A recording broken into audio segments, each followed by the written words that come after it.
прошлом году мы с друзьями отправились на Садонское свинцово-цинковое месторождение в Северной Осетии.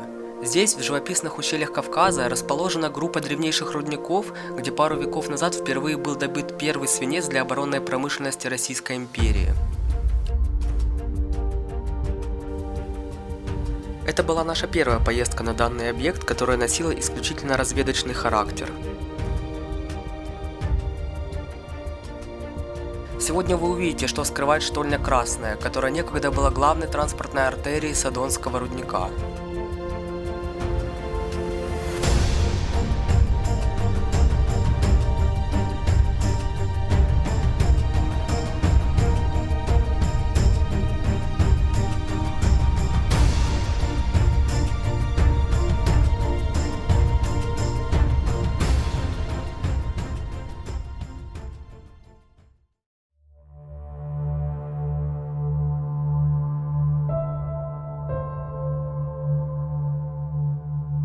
Первым делом мы доехали до шахтерского поселка Садон.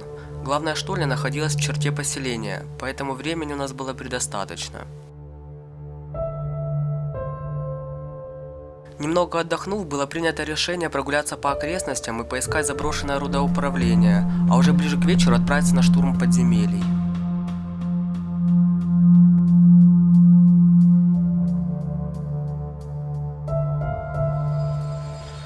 Вот мы и доехали.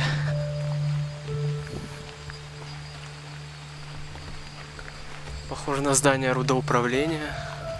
Местечко здесь, конечно, дикие.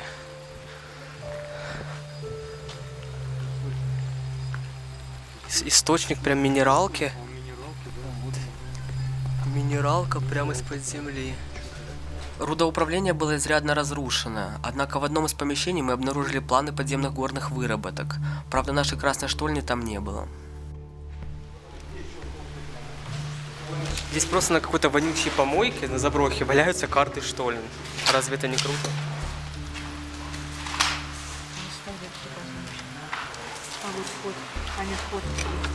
Это шахта. Я понимаю. А входа здесь не было? А, вот. Высота. Высота. Итак, что мы сегодня добыли из музея? У нас есть перитик.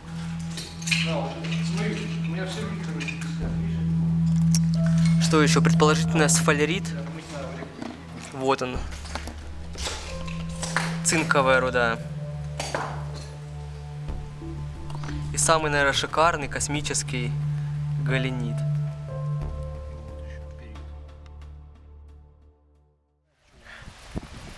Сейчас будем снимать пробу какой-то воды непонятной. Дима экстремал, да, пьет рандомную воду. Так, на вид нормальная. Но обычная вода, как из-под крана, только чистая. Примеси нет. После дегустации местной водички мы пошли искать устье штольни. Так как нормальной дороги никто не знал, Дима по классике повел нас через крутые склоны. Погружаться в недра было решено после заката солнца.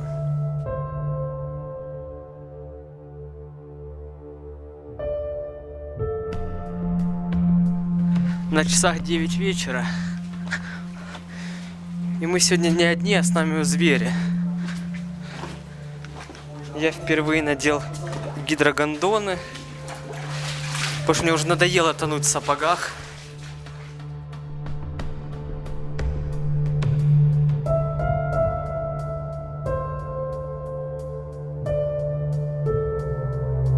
Штольня Красная. Некогда главная откаточная штольня всего Садонского свинцового рудника. Горизонт 1290 метров над уровнем моря. Ориентировочная протяженность более 15 километров. На горизонте имеется доступ по меньшей мере к 3 вертикальным шахтам. По планам мы как раз и направляемся к одной из них, к шахте Южная, которая берет начало именно на горизонте Красной штольни. Над штольней проходит еще как минимум 10 старых горизонтов, однако сейчас доступа к ним предположительно нет. Наша цель – найти остатки помещения подъемной установки шахты Южная и по мере возможности разведать сбойку к Сгитскому руднику. Подробно про устройство Садонского рудника вы можете прочитать в моей статье на Википедии.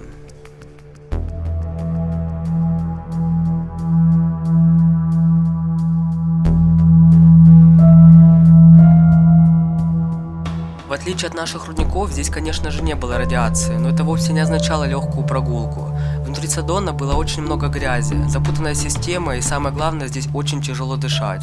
С вентиляцией здесь однозначно были проблемы, что крайне осложняло экспедицию.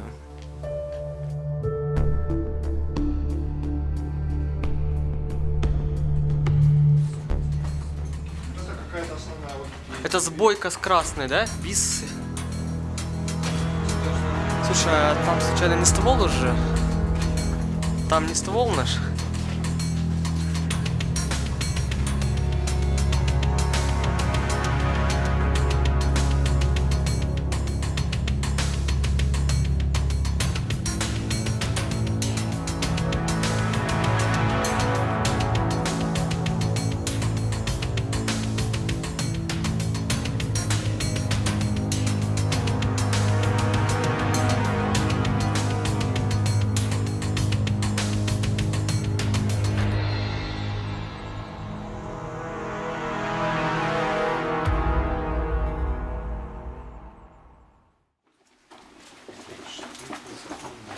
А, вот она у тебя.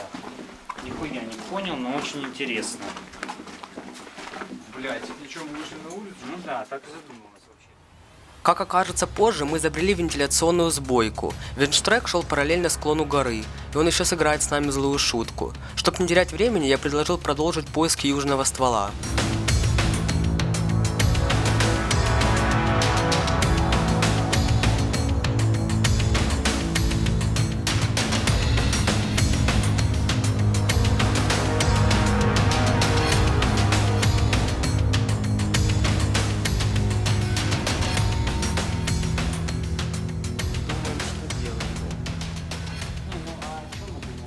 Ходки страшные, блин, стрёмные, вот к ним подлаз вообще жестокий. Площадок нет. Да, площадок нет вообще. То есть непонятно, если там по быку, по бештау лазили, Ступить ничего, оно не сломается. да лучше здесь не лазить, я не знаю. Ну а вон лестница на нижние горизонты, которые должны быть более сохраненные. Поняв, что спуститься по стволу у нас не получится, мы стали решать, что же делать дальше. Все варианты, скажем так, были не очень. Идти под землей 6 километров до ствола Сгитского рудника у нас попросту не хватит сил. Штурмовать Красную вперед было также невыносимо, не хватало воздуха. Но мы выбрали, пожалуй, самый худший вариант из всех возможных. Мы пошли наобум и попали в старые грязные очистные штреки. Как ты характеризуешь это? Да выдорочка, они что, бля. Мы устали. Здесь что-то было. А, это шланги. Если здесь будет поворот налево, 45 Что градусов. там такое? Чего? А что это такое? Это завал? Вот это смех, конечно. А что тут столько стоит? У нас все ходили. Может там есть проход? Сюда прям тянет, чувствуешь? Ну здесь такой... Анальчик. Его копали, смотри. Выстрелные приколы. Я уже ничего не понимаю.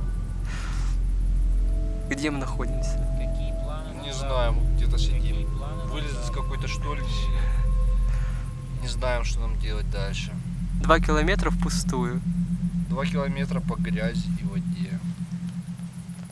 А вон там вход, да? Да, а там пропасть. Спуститься отсюда нельзя. А там пропасть. Я еще и ослеп. А там звезды, покажи звезды. Да, звезды не видно.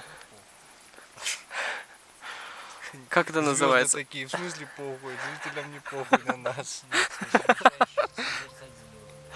Да. В общем, штольня дала нам по губам. Да. Да и нормальная штольня, почему? Ствол нашли.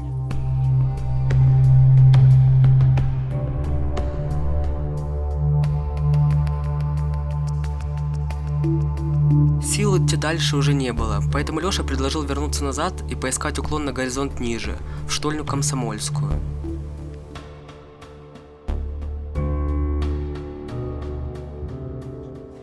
Я последний пойду. Да. Какая-то жесть, никогда не видел подобных уклонов со ступеньками. То ли на подгоризонт, то ли на чисто новый горизонт. Еще стекловато повсюду.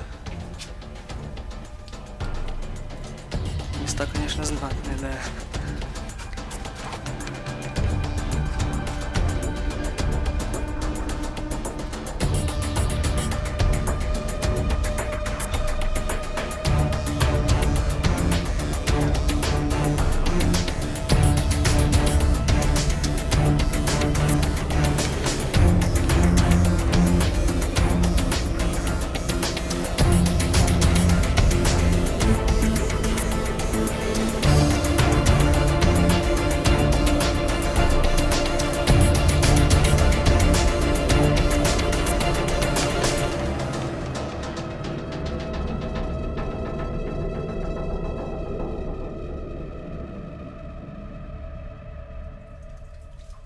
такое синее. Кайфы, да? Кайфу. Красиво. Так, самое интересное, что завал здесь, подлаз здесь. Это просто жесть. Все обвалилось. Даже страшно на потолок смотреть. Ну да, оно стоит того.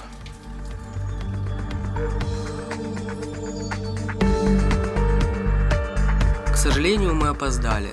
Красная оказалась полностью разграблена охотниками за металлом. Сложилось впечатление, что Садонский рудник весьма скучное местечко, пока мы не попали в Мизурскую штольню.